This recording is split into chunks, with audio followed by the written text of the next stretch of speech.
V Sloveniji parlament sestavljata Državni zbor in Državni svet. V ZDA pa se parlament imenuje kongres in sestavljata ga dva domova, zgornji dom ali senat in spodnji ali predstavniški dom. V zgornjem domu ali senatu sta po dva predstavnika vsake zvezne države, torej šteje 100 članov.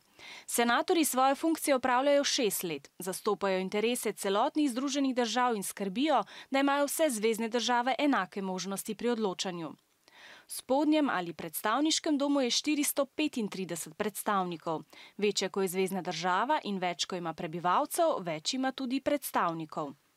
Člani predstavniškega doma opravljajo svojo funkcijo 2 leti in skrbijo za posamezna področja, recimo za energetiko ali šolstvo.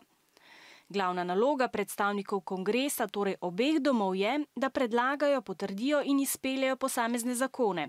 Vsakega mora potrditi tudi predsednik države. Če se z njim ne strinja, ga lahko zavrne in o zakonu morajo v kongresu razpravljati ponovno. Kongres je med drugim pristojen tudi za odločitve glede morebitnih vonj, obrambo države in uvajanje davkov. Torej, Američani danes izbirajo svoje predstavnike v obeh domovih kongresa, ki skrbi predvsem za sprejemanje zakonov.